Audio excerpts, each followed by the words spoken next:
خذ من التاريخ. بسم الله الرحمن الرحيم. الحمد لله رب العالمين، والصلاة والسلام على نبينا محمد وعلى آله وصحبه أجمعين، وبعد. وبرنامج كيني تصالين تاريخ ذا قيبتي سدحات.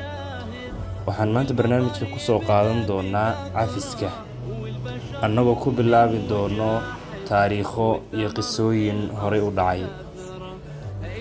saxaabiga la yiraahdo Qays ibn Caasim al-Minqari radiyallahu anhu wa ardaah, oo ka mid ah min bani Tamiim. saxaabigan waxa uu ahaa saxaabi geel badan, ilaa ay xadiidtu tilmaamayaan inuu nabiga sallallahu alayhi wasallam ku naanaysay sayidu ahli lwabar, odayga ama nabadoonka reemiyiga. saxaabigan waxa uu ka dhashay qabiil weyn oo carabta dhexdeeda la tixgeliyo, xoolana ilaahay subxaanahu wa tacaala waa uu siiyey. maalin maalmaha ka mid ah, asagoo fadhiya geedkii ama goobtii uu tolku ku shiri jiray, ayaa waxaa loo keenay wiilkiisi oo meyd ah iyo ninkii dilay oo la wado. waxaa la tilmaamaa inuusan iska bedelin haykalkii ama qaabkii uu u fadhiyey. kadib waxa uu ku yidhi kuwii waday meydka iyo wiilka dilay, waad ka cabsiiseen midkan, oo uu ka wado dilaagii ninkii dilay wiilka. intaa kadib waxa uu amray in xarigga laga furo. asagii ayuuna la hadlo waxa uu ku yidhi, tolkaa tiradoodii waad yaraysay, cadowgoodna waad u jabisay, riximkaadana waad goysay. intaa kadib Qays waxa uu amray in meydka la diyaariyo, kabacdi loo yeero. intaa kadibna waxa uu faray in geeliisa la dhex tago, 100 halaadna laga soo qabto oo la siiyo wiilka hooyadii, waa xaaskiisii. arrintaasoo uu ku cileeyey inay ka mid tahay reer kaleeto, sida awgeed ayada la siiya magti si dhibaatooyin kaleeto aysan u imaan. Qays radiyallahu anhu wa ardaah, cafintiisa heerka ay gaartay. wiilkiisi oo la dilay ayuu waxa uu ka bixinayaa, asagii baa magta bixinayo, oo sulxi iyo wanaag bulshada inay ku wada noolaato ka shaqaynayo, oo heerka ugu sarreeyo. qiso labaad haddaan soo qaadano, saxaabiga la yiraahdo Xudayfata ibn al-Yamaan radiyallahu anhu, asaga iyo aabihii waxay imaadeen waqtigii dagaalka Badar uu socday.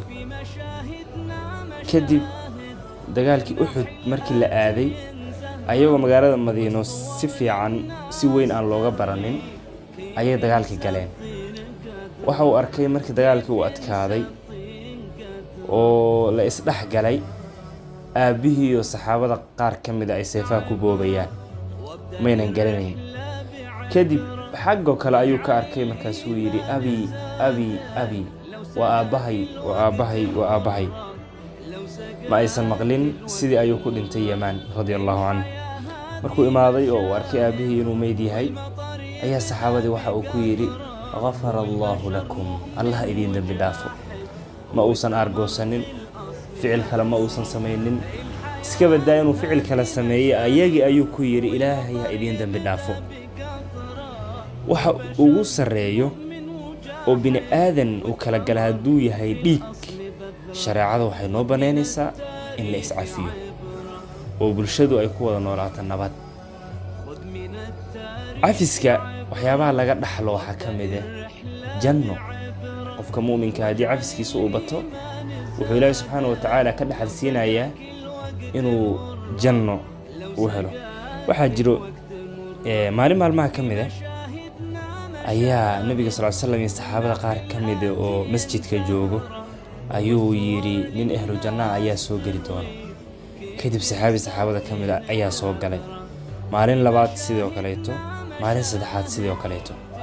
Cabdullaahi ibn Cumar ayaa marka saxaabiga raacay, uu u martiyey si uu u ogaado sirta ka dambayso ninkan ahlu janno asagoo nool inuu loogu bishaareeyo oo uu noqdo.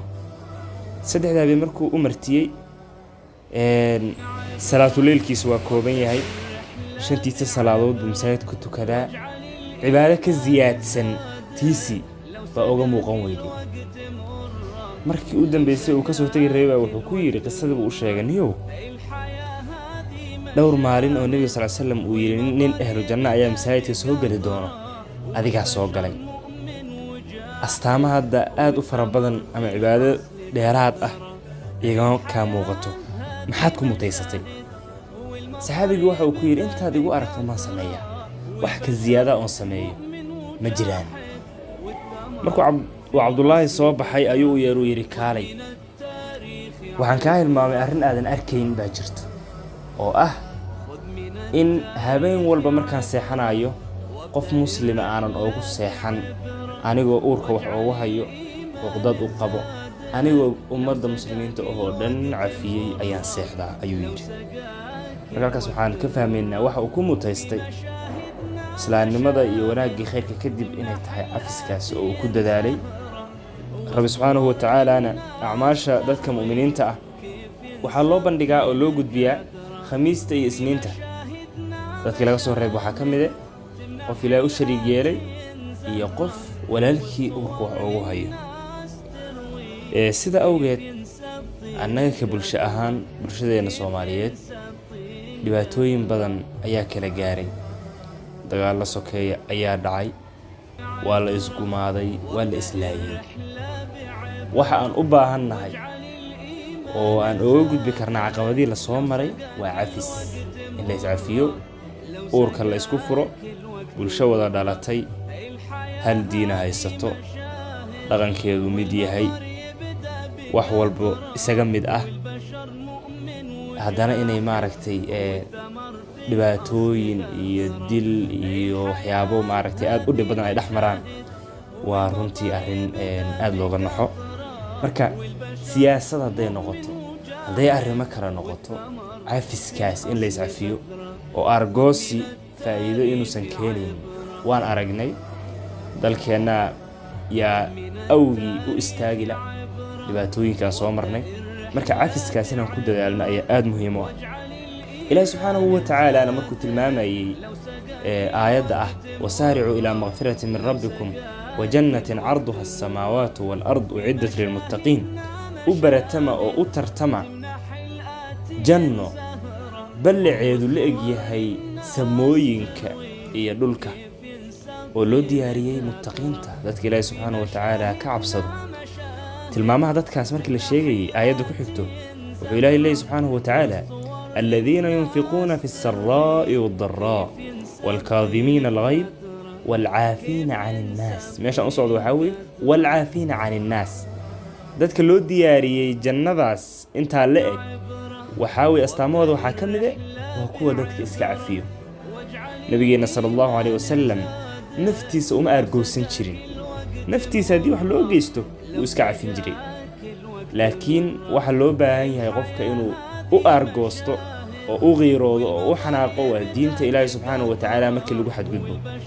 تاس أيانا سيد النبي صلى الله عليه وسلم وأها سيد أوجد آيات كعفس كهلاي فمن عفا وأصلح فأجره على الله وفرب دينه إن الآيات كسكون قنو أنجا نولشنا يا مستقبل كينا دل أيا كتير الله سبحانه وتعالى كرجينا يا إنه بالشدينا wanaag iyo sulxi dhaxdhigo horumar waarana gaarsiiyo dantooda kuwa gartana oo naga dhigo. Assalaamu calaykum wa rahmatullaahi wa barakaatuh.